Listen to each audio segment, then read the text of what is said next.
3 दिनों के बाद में संसद का मानसून सत्र शुरू होने जा रहा है, लेकिन इस बार मानसून सत्र बीजेपी के लिए ऐसा लग रहा है कि जलते हुए धधकते हुए अंगारों से कम नहीं होगा। और ऐसा मैं क्यों कह रहा हूं? ऐसा मैं इसलिए कह रहा हूं क्योंकि कई ऐसे मुद्दे हैं जिसको लेकर के देश की राजनीति गर्म है। एक तरफ भारतीय जनता पार्टी वो बंगाल में जीत हासिल कर चुकी है, ममता बनर्जी की पार्टी को तोड़ चुकी है, महाराष्ट्र में पार्टी तोड़ चुकी है, यहां तक कि दिल्ली की आम आदमी पार्टी उसको तोड़ दिया, राघव चड्ढा एंड कंपनी। और उसके बाद में पहला यह सत्र होने जा रहा है।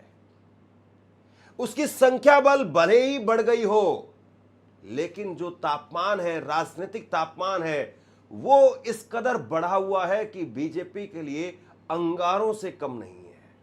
और ऐसे में आज एक बैठक होती है 10 जनपद पर।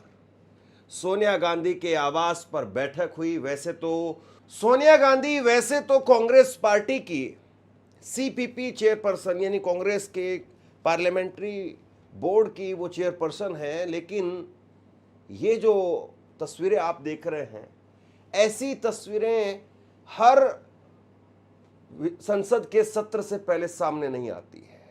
ये इस बार कुछ अलग दिखाई दे रहा है। और इसके बाद में जब ये बैठक हुई जिसमें सोनिया गांधी आपको दिखाई दे रही हैं, राहुल गांधी, मल्लिकार्जुन खड़गे, कांग्रेस के तमाम नेता वो आपको दिखाई दे रहे हैं। सोनिया गांधी, राहुल गांधी, मल्लिकार्जुन खड़गे, शशि थरूर, कांग्रेस के तमाम बड़े नेता वो इसमें दिखाई दे रहे हैं।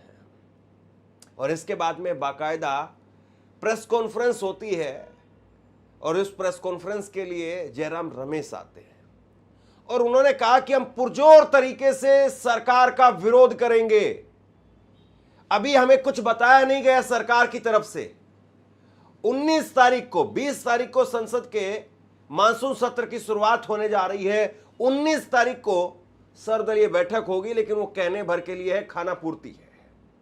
19 तारीख को जो बैठक होगी, उस बैठक के अंदर 4 नेता आते हैं, इधर से 35 पार्टियों के नेता जाते हैं और 4 नेता जिसमें राजनाथ सिंह हैं, नड्डा साहब हैं, किरण रिजिजू हैं और बाकी फैसले 2 ही नेता करते हैं। लेकिन वो बड़ी बात कह रहे हैं। वो कह रहे हैं कि हम पुरजोर तरीके से अगर ये परिसमन का बिल लेकर के आना चाहते हैं तो 240 वाली जो ये पार्टी है, जो इधर उधर से जुगाड़ करके, तोड़फोड़ करके अपने आप को 2/3 बहुमत जुटाने की जो कोशिश कर रहे हैं, हम कामयाब नहीं होने देंगे। परिसमन के मुद्दे पर हम पुरजोर तरीके से सरकार का विरोध करेंगे। आज 1.5 घंटे तक पार्लियामेंट्री स्ट्रेटेजी ग्रुप की बैठक चली। अध्यक्षता श्रीमती सोनिया गांधी जी ने किया। कांग्रेस अध्यक्ष और नेता प्रतिपक्ष राज्यसभा मल्लिकार्जुन खड़गे जी, प्रतिपक्ष के नेता लोकसभा में राहुल गांधी जी और पार्लियामेंट्री स्ट्रेटेजी ग्रुप के सभी सदस्य मौजूद थे। पहली बात तो यह है कि जो विधेयक आने की संभावना है इस सत्र में, हालांकि औपचारिक तौर से हमें कुछ जानकारी मिली नहीं है। परसों दिन या 19 तारीख को सर्वदलीय बैठक बुलाई गई है, जहां औपचारिक तौर से हमें वो जानकारी मिलेगी। हालांकि वो सर्वदलीय बैठक एक औपचारिकता है, वो बेमतलब की एक औपचारिकता है, जहां 35 नेता बोलते हैं, सरकार की ओर से 4 नेता सुनते हैं और 2 लोग जिनको करना है, 2 नेता वो करते हैं। यही हमारा अनुभव रहा है पिछले 12 साल में। 35 से 40 लोग बोलते हैं इन बैठकों में।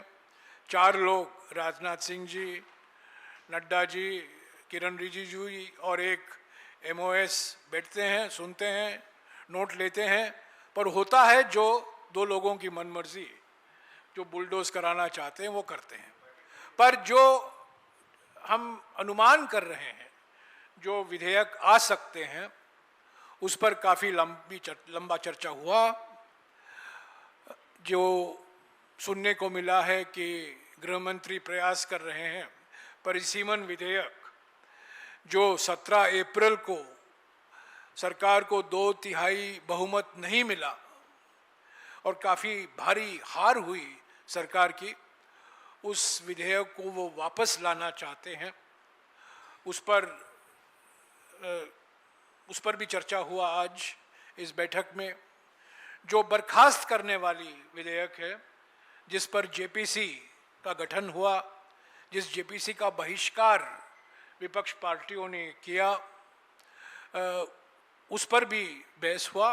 और कांग्रेस पार्टी हमेशा हमारी ये राय रही है, हम परिसीमन विधेयक का पूरा विरोध करेंगे, करते रहेंगे और सभी विपक्ष पार्टी की एकता और एकजुटता बरकरार रखने में हम पूरा प्रयास करेंगे, करते रहेंगे। ऐसे ही ये बर्खास्त करने वाली संविधान संशोधन विधेयक का भी हम भरपूर विरोध करेंगे। देखिए, इस तरीके के तेवर कांग्रेस के हैं, इसके पीछे वजह क्या है? वजह दरअसल ये है कि भले ही बीजेपी ने जो चुनावी राजनीति है उसको अपने पक्ष में कर लिया हो, या चुनाव के बाद में जो तोड़फोड़ की राजनीति है उसको अपने पक्ष में कर लिया हो, लेकिन जमीन पर बीजेपी के खिलाफ माहौल है।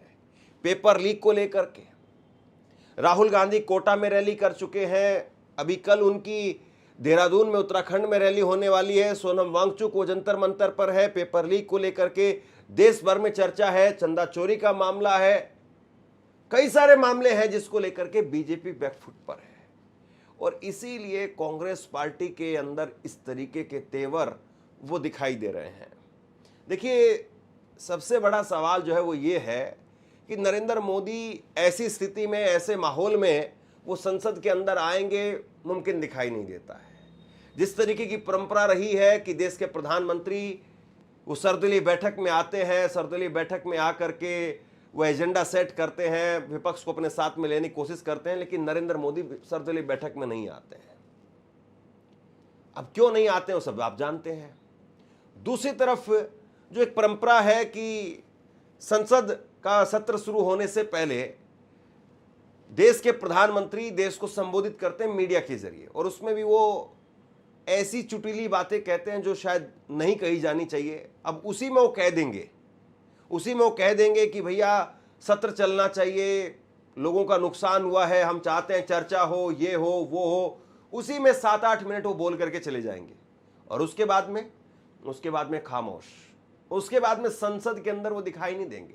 19 तारीख से लेकर 20 तारीख से लेकर के 20 अगस्त